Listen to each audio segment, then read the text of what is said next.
자, 그러면 오늘은 마가복음 6장 17절에서 29절까지의 말씀 함께 보면서 무엇이 성공인가라는 제목을 가지고 함께 말씀을 나누겠습니다.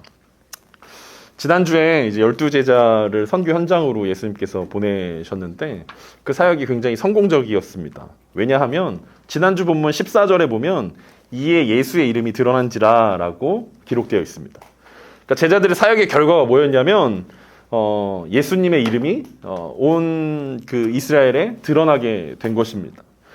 그러니까 어떤 사역이 성공했냐 실패했냐를 따질 때 성경은 얼마나 많은 사람들이 모여있냐로 보지 않고 누구의 이름이 드러났냐로 사역의 성공을 우리는 볼 수 있습니다.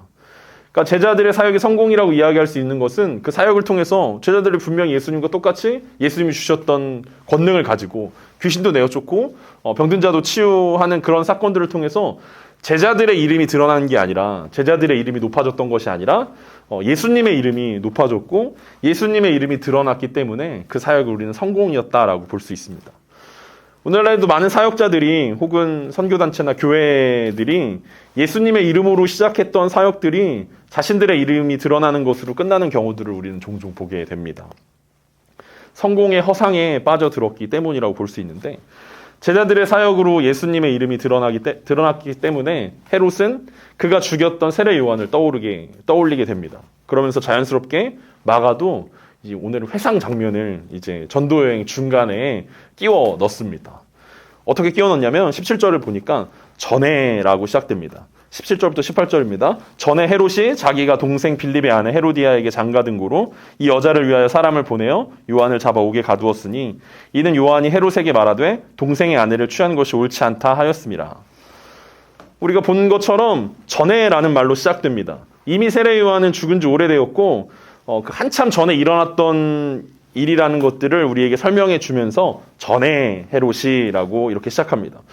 여기서 헤롯과 헤로디아가 등장하는데 이 복잡한 가족 관계에 대해서 잠깐 우리가 이해하고 넘어갈 필요가 있습니다.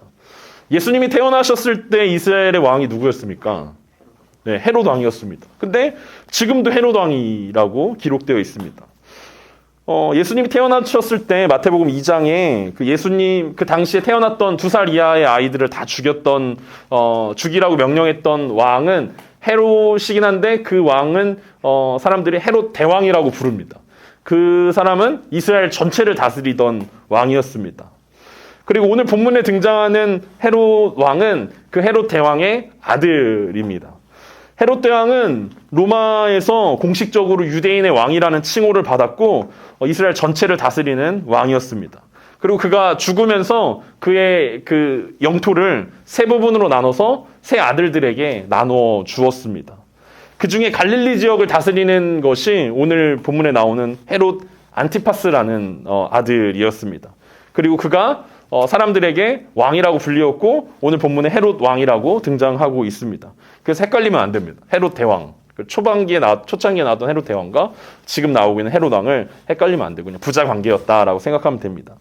이 사람은 원래 정략 결혼으로 이제 부인을 가지고 있었던 사람이었는데 로마로 가는 길에 잠깐 그 헤로디아라는 그 형의 아내를 잠깐 보게 되는데 한눈에 반하게 됩니다.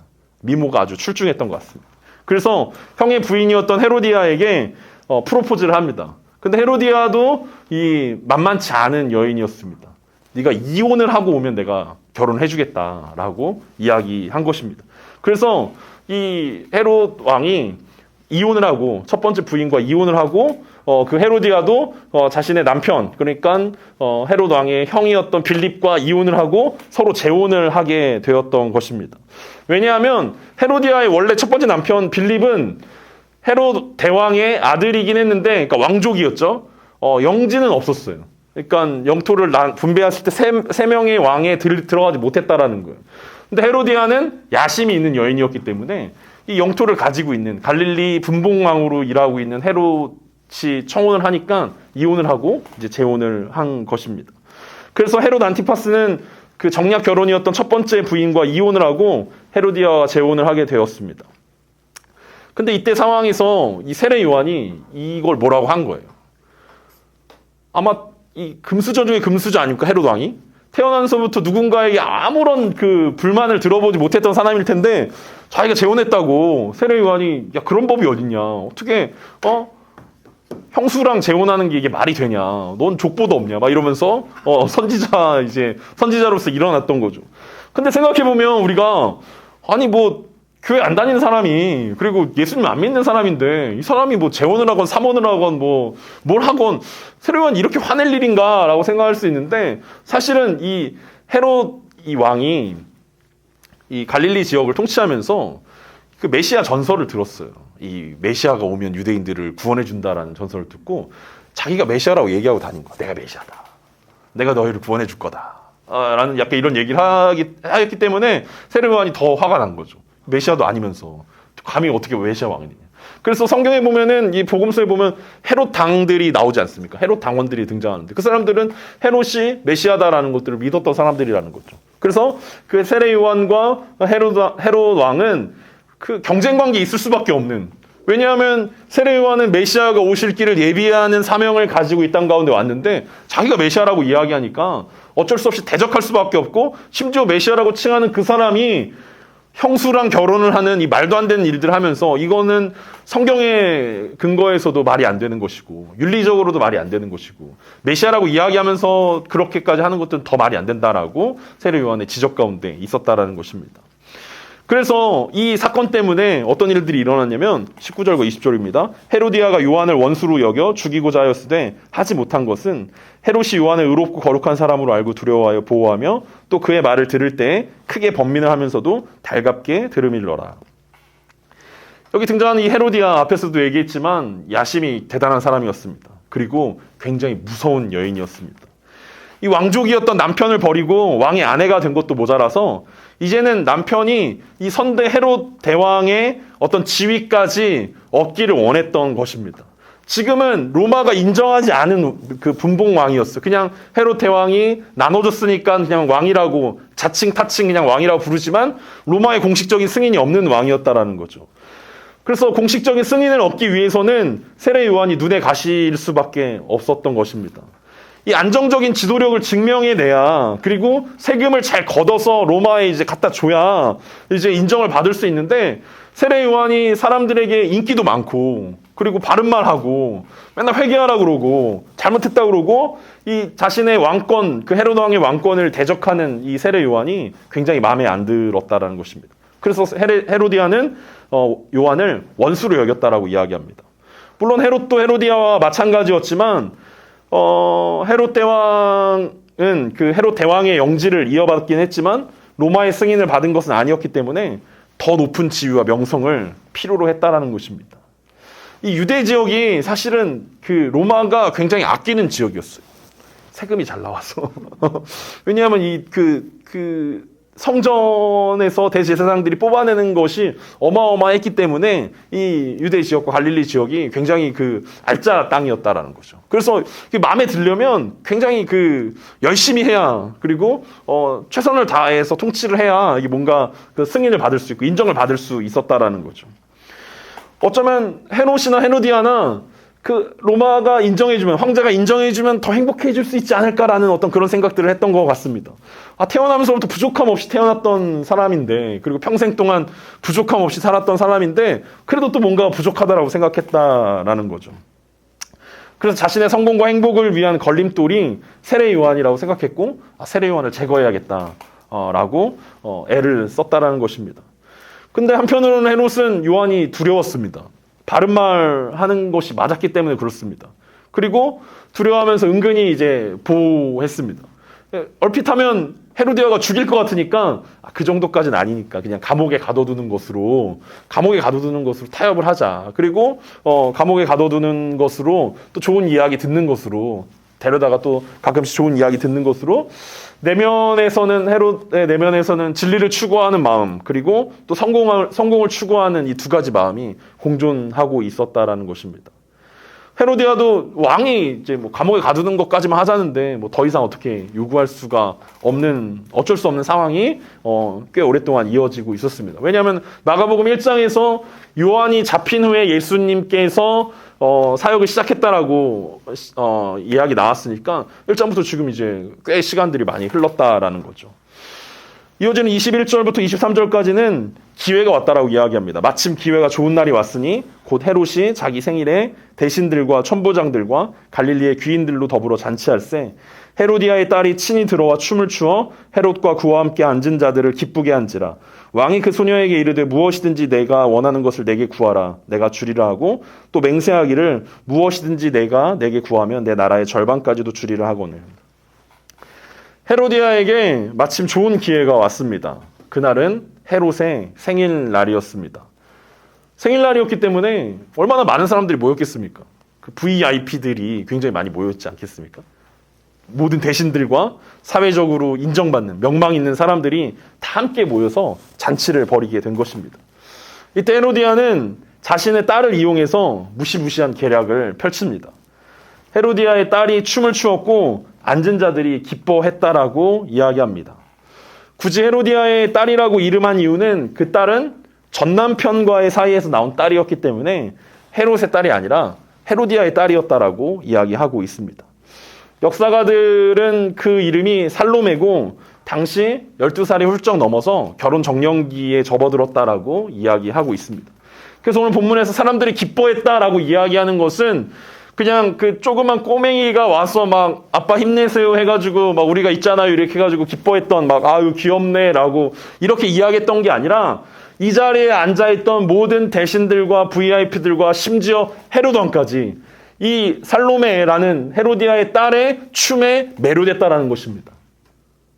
그러니까 춤을 어마어마하게 잘 췄던 것 같고 아주 그냥 예뻤던 것 같습니다. 그래서 이 춤에 심지어 헤롯은 자신의 딸임에도 불구하고 이게 너무 그 성적으로 매료된 거예요. 너무 예쁘다. 그러니까 뭐라고 얘기합니까? 내 나라의 절반이라도 주겠다라고 이야기하는 거죠. 그 자리에 앉았던 모든 사람들이 그런 생각들을 가지고 있었다라는 거죠. 그러니까 공주임에도 불구하고 그 어머니 헤로디아의 계략 때문에 공주가 사람들 앞에 나와서 이 섹시 댄스를 춘다? 이 말이 안 되는 거잖아요. 근데 해냈다라는 거예요. 이 엄마의 기쁨이 되고자 그걸 해낸 거예요. 그리고 정말 약속을 받아낸 것입니다. 나라의 절반이라도 주겠다. 그런데 여러분 앞에서도 이야기했지만 헤롯은 진짜 왕이 아니었기 때문에 나라의 절반을 줄 수 있는 권리가 없었습니다. 그럼에도 불구하고 이 여자 앞에서의 허세 아닙니까? 내가 나라의 절반이라도 주겠다. 나 이런 사람이야 라고 이야기하면서 사람들 앞에서 또 여인 앞에서 내가 왕이다. 내가 절반이라도 줄 수 있다라고 허세를 부리고 있는 장면입니다. 하지만 그 사실을 헤롯 왕만 알고 있었을까요? 아마 거기 모여든 사람들도 다 알고 있었을 것입니다. 헤롯은 그런 능력이 없는데 그렇게 하면 큰일 나는데 로마에서 쫓겨나는데 하지만 뭐 모여든 사람들도 어떤 권력의 그 주변에 모여든 사람들이었기 때문에 뭐라고 하는 사람이 아무도 없습니다. 그냥 헤롯 떠세를 부리고 옆에 사람들도 알지만 그냥 이렇게 넘어가 주는 거예요. 그래서 헤롯이 나라의 절반이라도 준다라고 이야기하면서 무엇을 원하느냐라고 이야기했을 때 이 살로메가 어떻게 합니까? 24절에 보니까 그가 나가서 그 어머니에게 말하되 내가 무엇을 구하리이까? 그 어머니가 이르되 세례 요한의 머리를 구하라 하니 그가 곧 왕에게 급히 들어가 구하여 이르되 세례 요한의 머리를 소반에 얹어 곧 내게 주기를 원하옵나이다 하니. 이 헤로디아의 딸 살로메는 급히 어머니와 상의를 합니다. 이것이 헤로디아의 계략이었다라는 사실들을 이 부분을 통해서 우리는 알 수 있습니다. 그냥 가서 아빠가 기쁘게 춤춰, 사람들 기쁘게 춤춰라고 얘기했으면 선물 달라고 그랬을 때 마차 한 대 주십시오 뭐 이렇게 얘기할 수 있잖아요. 마차나 한 대 주시던지 아니면 별장이라도 하나 사주시던지 어떤 왕으로 줄 수 있는 뭐 그런 것들을 요구했고 이 딸에게 정말 필요했던 것들에 대해서 뭐 금화 하나 주십시오 뭐 이렇게 얘기했을 텐데 뭘 줄까라고 이야기했더니 당장 달려가서 어머니랑 상의를 한다라는 거죠. 왜냐면 어머니가 오라고 얘기했겠죠. 그리고 어머니였던 이 헤로디아가 뭘 달라고 이야기합니까? 세례 요한의 머리를 달라는 거예요. 여러분 생일이랑 너무 안 어울리는 선물 아닙니까?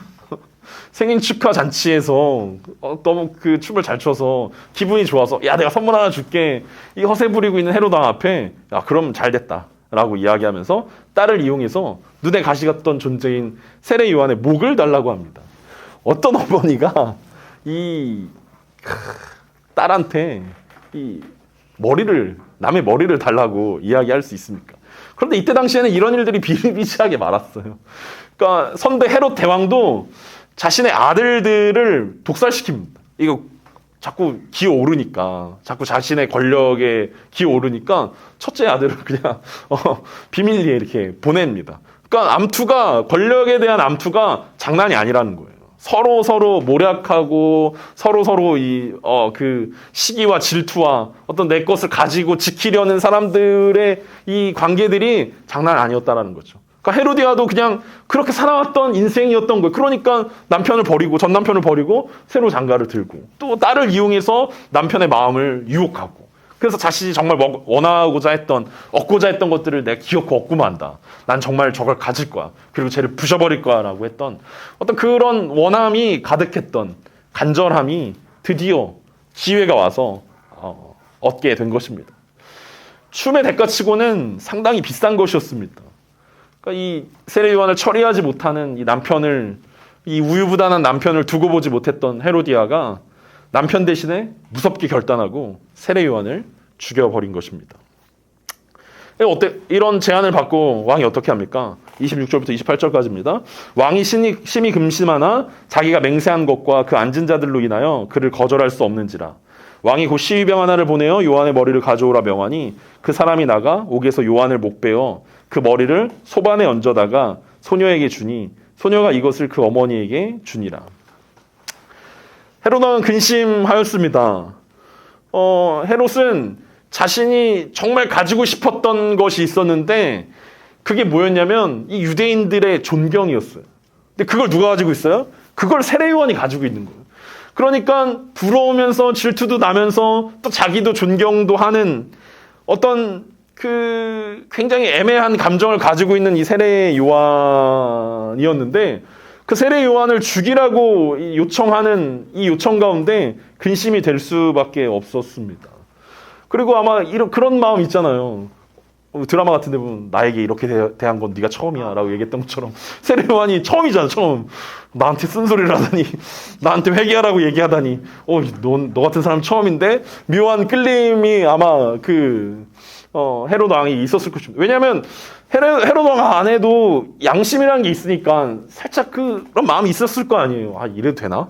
이 정도까지 해야 되나? 라는, 내가 형수랑 결혼하는 게 맞나? 막 이런 마음들이 막 있었을 건데 그 마음을 이제 세례 요한이 막 그 후벼 파주니까 그래도 내가 조금 살아있고 내 양심이 그래도 기능을 하는구나. 막 어떤 이런 마음들이 있었을 거라는 거죠. 그리고 또 동시에 세례 요한이 인기가 많았기 때문에, 인정받는 사람이었기 때문에 세례 요한을 처리한다는 것이 정치적으로 굉장히 부담스러운 일들이었습니다. 내가 이 사람을 처리하고 그 다음에 이걸 수습할 수 있을까? 심지어 지금 상황이 생일 파티에서 일어난 일인데 이걸로 사람들이 도대체 뭐라고 생각할까? 부인의 치마폭에 휩싸여서 잘못된 결정을 한 왕으로 대대손손 웃음거리가 되는 건 아닌가? 또 그런 두려움도 그의 마음 가운데 있었을 것입니다. 하지만 그거보다 더 큰 게 뭐냐면 지금 당장 눈앞에 있는 사람들이었다라는 거죠. 그 사람들은 여론이라고 이야기하는 그 시민들, 일반인들이고, 지금 눈앞에 모여든 사람들은 그 사람들 중에 뛰어난 사람들, 어떤 유력자들이라는 거죠. 유력자들 앞에서 자기가 창피를 당하게 된 거예요. 왜냐하면 내가 나라의 절반이라도 준다라고 공언을 했는데, 그런 여러 가지 문제들 때문에 세례 요한을 처리하지 않는다면 이 사람들로부터 받는 비난, 그리고 비웃음, 그렇지 뭐 네가 막 이런 물론 대놓고는 하지 않았겠지만 역시 허세였구나라고 하는 그 사람들의 비난과 또 손가락질, 그리고 비웃음이 더 싫었던 것 같습니다. 그래서 그 체면 지키기 위해서 말도 안 되는 이 청을 허락해 주고 맙니다. 그래서 말도 안 되게 세례 요한은 죽음을 맞이합니다. 우리가 영화 같은 데 보면 어떤 주인공 비스무리한 사람이 죽을 때는 사실 굉장히 멋있는 장면에서 죽습니다. 꼭 필요한 이런 희생을 통해서 이 사람의 희생을 통해서 뭔가 많은 사람들이 구원을 받거나 어떤 큰 사건의 해결이 되거나 막 그런 장면에서 죽음을 맞이하고 사람들은 그 죽음을 막 명예롭다라고 이야기하고 막 기리는 그런 장면에서 대부분 이제 죽음을 맞이하는데 오늘 세례 요한의 죽음은 그렇게 따지기에는 너무 허무했고 너무 무가치해 보이는 죽음이었습니다. 한마디로 살로메의 용돈이 된 거예요. 살로메의 용돈이 되어서 죽음을 맞이했다라는 것입니다. 세례 요한의 목을 받은 헤로디아는 행복했을까요? 자신의 딸이 자신의 원수를 죽여서 목을 들고 자기를 찾아왔을 때 행복했을까요? 사실 성경에는 이후의 이야기가 등장하지 않지만 역사에 따르면 헤로디아의 야심은 점점 커져갔다라고 이야기합니다. 그래서 남편이 꼭 인정받기를 원했던 거예요. 그래서 그 로마에 이제 줄을 대기 시작합니다. 로마의 유력자들에게 이제 정치적으로 끈을 대고 이제 뇌물을 바치는 거죠. 그래서 이제 인정받으려고 노력했는데 결국 끈을 댔던 그 사람이 떨어지면서 오히려 반역죄로 몰려가지고 이제 헤로당과 헤로디아가 함께 스페인으로 이제 귀향을 가게 됐다라는 것이 이 커플의 마지막입니다. 그러니까 욕심부리지 않았으면 계속 잘 살 수 있었을 텐데 더 가지려고, 더 누리려고, 더 성공하려고 하다가 결국에는 그나마 있는 것도 가지지 못한 채 모든 것들을 잃게 되었다라는 것이 역사에 기록되어져 있는 헤롯과 헤로디아의 이야기라는 것입니다. 평생 성공을 쫓았던 헤로디아와 헤롯이 우리에게 주는 중요한 교훈은 그런 것 아니겠습니까? 물론 우리는 헤롯처럼도 살아보지 못했고 헤로디아처럼 살아보지도 못했지만 성공을 쫓아서 성공을 잡을 수 있을 거라고 생각하고 계속해서 그것들을 쫓아왔지만 결국 계속 갈증만 나는 인생이 헤롯 왕과 같은 인생이라는 것입니다. 우리는 자꾸만 없는 것 때문에 내가 가지고 있지 못한 것 때문에 내가 저것만 가지면 조금 더 행복해지겠지. 내가 저것만 가지면 조금 더 성공한 인생이 되지 않을까? 내가 저것만 있으면 괜찮지 않을까? 라는 그런 마음, 그런 갈증을 가지고 우리는 세상을 살아갑니다. 오늘 헤롯 왕의 생일 잔치를 한번 보십시오. 여러분이 헤롯 왕이라고 생각해 봅시다. 여러분은 생일을 맞이했습니다. 여러분은 갈릴리 지역을 다스리고 있는 왕입니다. 여러분 주변은 여러분에게 늘 좋은 말만 하는 아첨하는 유력한 재력가들과 정치인들이 드글드글합니다. 말도 안 되는 농담을 해도 막 빵빵 터지고 막 역시 대왕님밖에 없습니다. 막 이러면서 너무 재밌습니다라고 이야기하고 자기가 마음에 드는 사람과 늘 결혼할 수 있고 마음에 드는 음식을 늘 먹을 수 있고 마음에 드는 것들을 늘 가질 수 있는 그런 위치에 있었고 늘 옆에는 유력한 사람들이 가득했지만 결국엔 그는 성공한 인생을 살지 못했다라는 것입니다. 행복한 인생을 살지 못했다라는 거예요.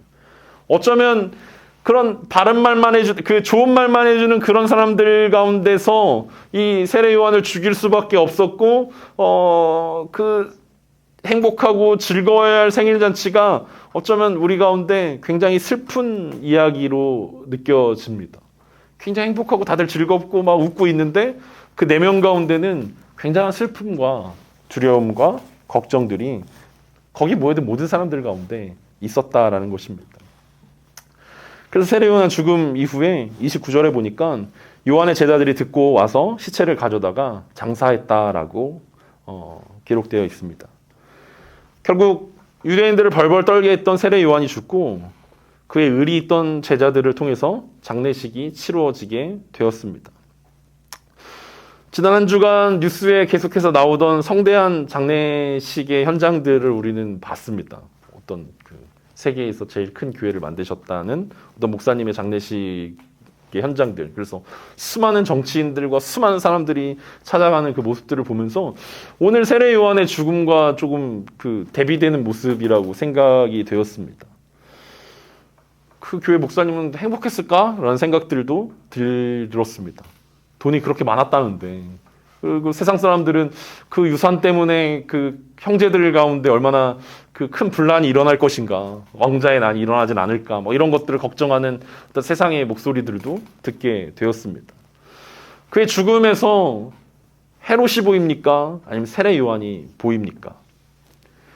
마가는 굳이 왜 성공적인 선교 여행을 떠난 제자들의 이야기 안에 세례 요한의 이야기를 넣었습니까?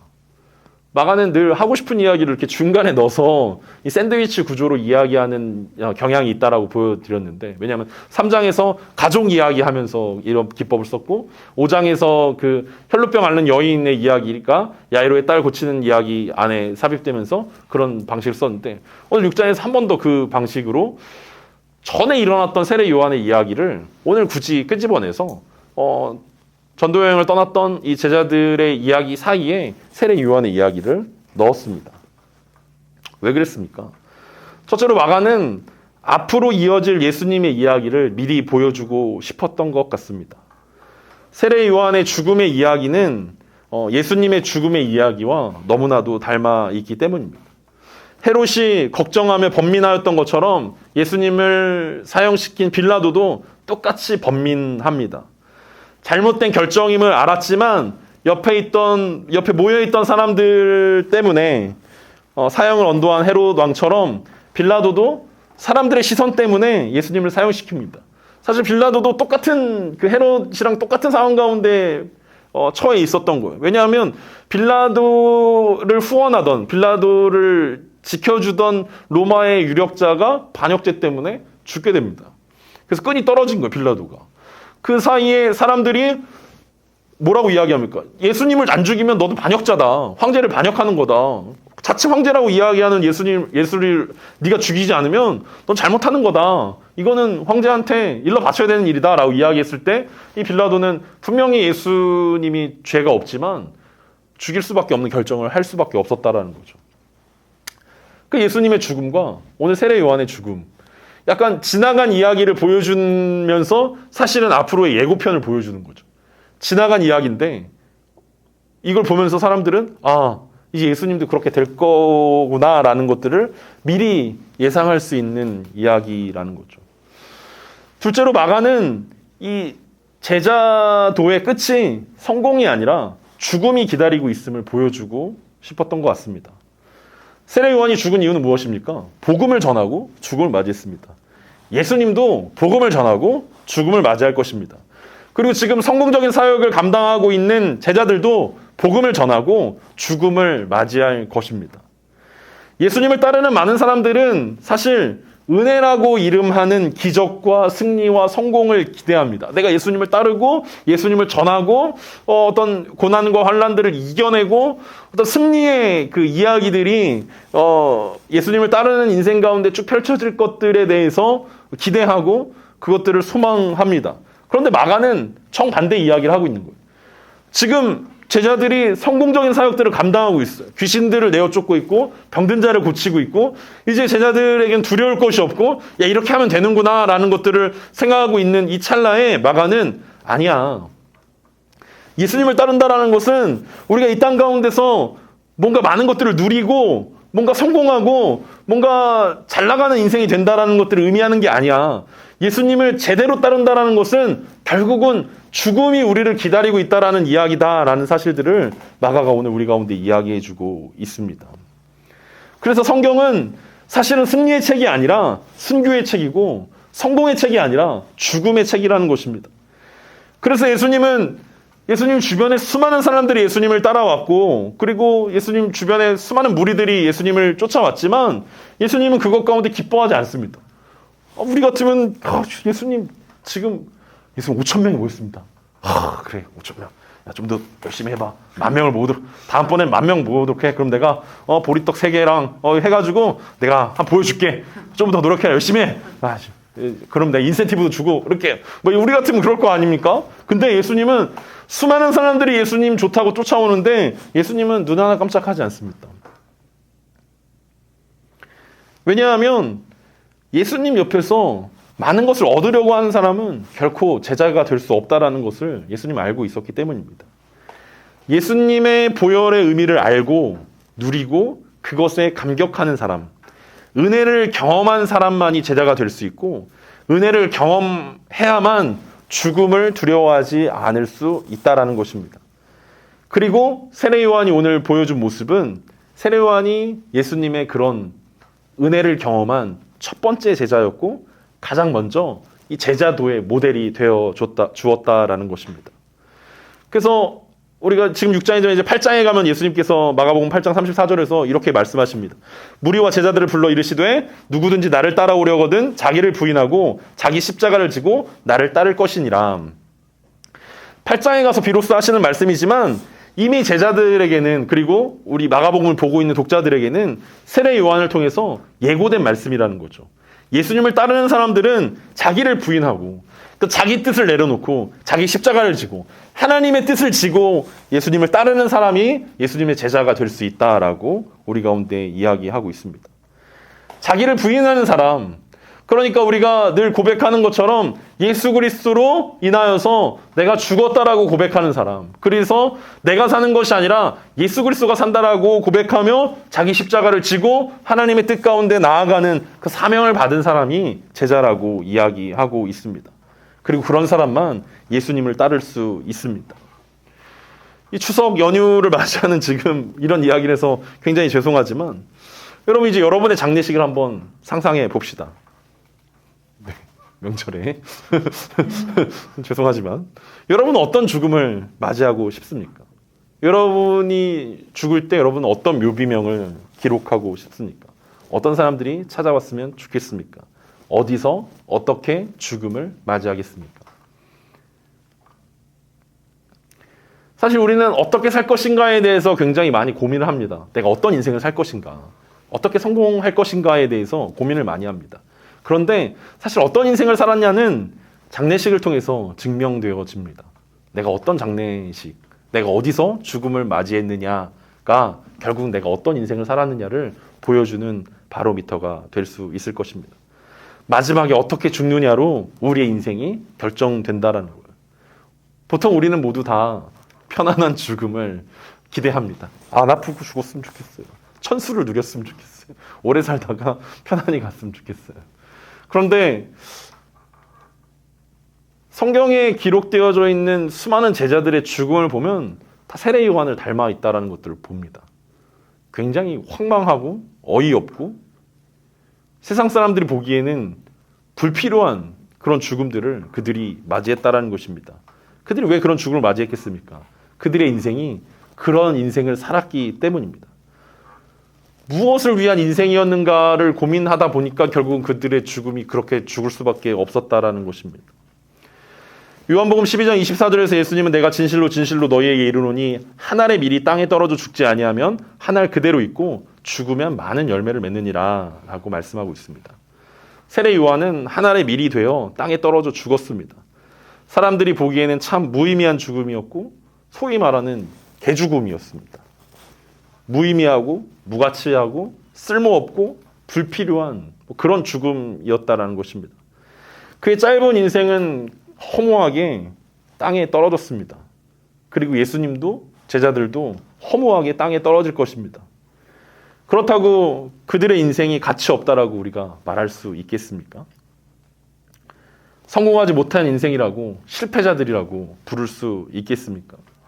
그럼 반대로 헤롯에게는 우리가 야, 성공한 인생이네, 야, 왕가에 태어나서 아버지를 이어서 왕도 되고 야, 원하는 거 다 가졌던 헤롯 정말 성공한 인생이네 라고 이야기할 수 있겠습니까? 평생을 왕자로 살아가면서 모든 것을 가졌지만 갖지 못한 한 가지 때문에 열등감 가운데 시달렸던 헤롯이 성공한 인생이겠습니까? 아무것도 가진 것 없이 한낱 소녀의 선물로 죽음을 맞이한 세례 요한이 성공한 인생이겠습니까? 만약 여러분들이 답을 안다면 우리가 해야 할 일도, 우리의 선택도 간단해질 것입니다. 예수님의 말씀은, 이 마가복음은 우리에게 분명한 방향성을 제시하고 있기 때문입니다. 더 가질 것인가, 아니면 더 내려놓을 것인가? 더 높아질 것인가, 아니면 더 낮아질 것인가? 더 섬길 것인가, 아니면 더 섬김을 받을 것인가? 어느 것이 예수와 함께한 삶이고 성공한 삶인지 고민해보는 이번 추석 연휴가 되었으면 좋겠습니다. 복음은 굉장히 위험한 것입니다. 그냥 단순히 예수님이 나를 구원해 주셨어, 예수님이 나를 위해서 십자가를 지셨어, 예수님이 나에게 천국을 선물로 주셨어, 예수님이 나에게 은혜를 베푸셔 주셨어, 여기서 끝나는 것이 복음이 아니라, 복음을 누리는 사람은 그 복음 이후에 모든 것을 버리고 예수 그리스도를 쫓을 수 있는, 그래서 자기를 부인하고 예수 그리스도의 십자가를 지고 자기 십자가를 지고 예수님을 따르는 사람이 제자고, 그것이 복음이라는 사실을 오늘 세례 요한이 우리 가운데 보여주고 있다는 사실들을 기억하면서, 조금은 무겁지만 그래도 우리가 이 말씀을 통해서 우리 인생 가운데 내가 어떤 선택을 할 것인가, 그리고 우리가 꿈꾸는 인생, 무엇이 성공한 인생인가, 그리고 나의 죽음 가운데 무엇이 기억되길 원하는가를 소망하면서 우리가 계속해서 주님의 길을 걷는 저 여러분 되시길 간절히 소망합니다.